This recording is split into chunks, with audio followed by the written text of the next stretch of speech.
Hi friends, நம்ம mixture எப்படி செய்ய போகிறதுன்னு பார்க்க போகிறோம். கடலை மாவை கழுவி காய வச்சு இந்த மாதிரி மாவு மாதிரி அரைச்சி சளிச்சிக்கணும்.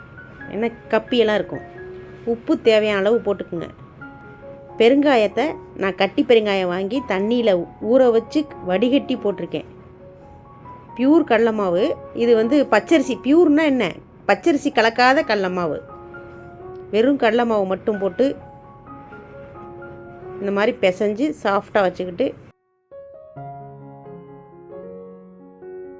இந்த மாதிரி மிச்சர் இதில் புழிஞ்சு அழகாக கருகிடாமல் மிச்சர் எடுத்துக்கணும்.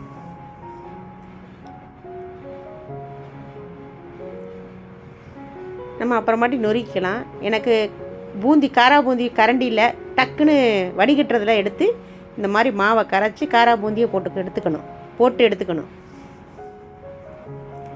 கரண்டி இல்லாத மாதிரி தச்சமயத்துக்கு டக்குன்னு இந்த மாதிரி வடிகட்டுறதுல எடுத்து காரா பூந்தி போட்டு அதை பொரித்து எடுத்துடணும். ரொம்ப கருகிடக்கூடாது. கருகிடாமல் பார்த்து எடுத்து வச்சுக்கணும்.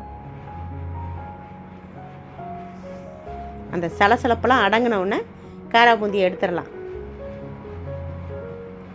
அதை எடுத்து வச்சுக்கிட்டு கடலைப்பருப்பை தண்ணியில் ஊற வச்சு நல்லா ஒரு 4 மணி நேரம் ஊற வச்சதுக்கப்புறம் அதை எண்ணெயில் போட்டு பொரிச்செடுக்கணும். தண்ணி இல்லாமல் போடணும். தண்ணி இருந்துச்சுன்னா அப்படியே சலசலன்னு தண்ணி மேலே தெறிக்கும். தண்ணியை சுத்தமாக இல்லாமல் அதுக்கப்புறம் எண்ணெயில் போட்டு நல்லா பொரித்து எடுத்துட்டு அதையும் வெந்த உடனே அந்த நுரை அந்த சலசலப்பு இதெல்லாம் இருக்காது, அடங்கிடும்.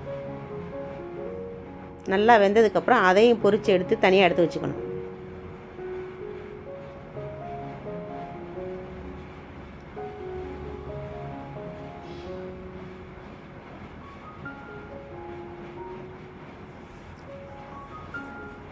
அப்புறம் அவலை அதை எடுத்து பொரித்து எடுத்து வச்சிடணும். அதுவும் கறியிடக்கூடாது. ஏன்னா நைஸான உள்ள அவலில் அது சீக்கிரமாக வெந்துடும், பொரி மாதிரி வந்துடும். அதனால் அதை கறியிடாமல் அதை எடுக்கணும். அதுக்கப்புறம் முந்திரி பருப்பை பொரித்து எடுத்துருக்குங்க. பொரித்து எடுத்துட்டு வேர்க்கடலை அதுவும் செவந்துடாமல் ரொம்ப கருகிடாமல் எடுக்கணும். அதையும் பொரித்து எடுத்துடணும். பச்சை வேர்க்கடலை வாங்கி அதை எண்ணெயில் போட்டு பொரித்து எடுத்துடணும். நல்லா கிண்டி விட்டே இருந்து அழகாக அந்த ப்ரௌன் கலரில் வரும். ரொம்ப ப்ரௌனாக வராமல் அதை எடுத்துடணும்.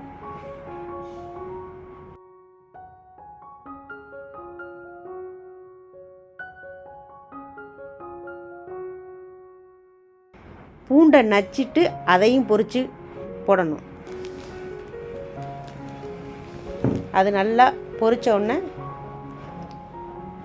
மொறுமொறுன்னு இருக்கும். ஏன்னா வாயு உள்ள கடலை மாவு, அதனால் அந்த பூண்டை நச்சு போட்டிங்கன்னா அது இந்த வாயு இது போகும். அதையும் போட்டதுக்கப்புறம் கருவேப்பிலை நம்ம உருகி போட்டோம்னா தனித்தனியாக போயிடும், எடுக்கிறதுக்கு கொஞ்சம் இதுவாக இருக்கும். இது இந்த மாதிரி கொத்தோடு போட்டிங்கன்னா ஈஸியாக உருகி போட்டுடலாம். பொரிஞ்ச உடனே அதையும் எடுத்து வச்சு எல்லாத்தையும் ஒன்றா போட்டு அதை நல்லா மிக்சரெல்லாம் நொறுக்கி விட்டுட்டு திருப்பி எல்லாத்தையும் ஒன்றா போட்டு மிக்ஸ் பண்ணணும்.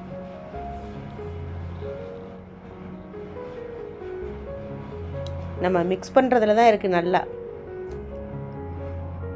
குலுக்கி கருவேப்பிலையெல்லாம் உருகி தனியாக எடுத்து போட்டுட்டு நல்லா குலுக்கி மிளகாத்தூள், உப்பு, அந்த மிளகாத்தூள்லேயே உப்பை மிக்ஸ் பண்ணி போட்டிங்கன்னா நல்லாயிருக்கும். அதை நல்லா போட்டு நல்லா குலுக்கணும். எல்லாம் ஒன்றா போட்டுட்டு நல்லா குலுக்கி எடுத்து வச்சுக்கிட்டோம்னா பசங்களுக்கு நம்மளே மிச்சர் செஞ்சு கொடுத்துடலாம். அப்படியே உடச்சி விட்டுட்டு மிச்சரை அப்படியே குலுக்கி ஒரு டப்பாவில் போட்டு வச்சு ஸ்டோர் பண்ணி வச்சுக்கிட்டோம்னா பசங்களுக்கு ஸ்கூலுக்கு போகிறதுக்கு நம்மளுக்கே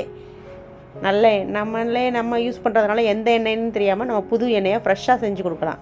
கடையிலனா எத்தனை வாட்டி பொரிச்சு எடுத்துருப்பாங்களோ அந்த எண்ணெய் நிறைய வாட்டி பொரிச்சு அதே எண்ணெயை வச்சுருப்பாங்க. அதுவும் உடம்புக்கு கெடுதி தானே. நம்மளே செஞ்சு ஈஸியாக இருக்கும், வேலை சீக்கிரமாக முடிஞ்சிடும். கொஞ்சோண்டு கடலை மாவு வாங்க புழிஞ்சு எடுத்துடலாம். இந்த மாதிரி எல்லாம் மிக்ஸ் பண்ணி ஒரு டப்பாவில் போட்டு வச்சிட்டோம்னா கொஞ்சம் பசங்களுக்கு அப்படி ஸ்நாக்ஸ் மாதிரி கொடுத்துட்டோம்னா சூப்பராக இருக்கும். சாதத்துக்கு தொட்டுக்கலாம், எல்லாத்துக்கும் தொட்டுக்கலாம். சூப்பராக இருக்கும். Thank you friends.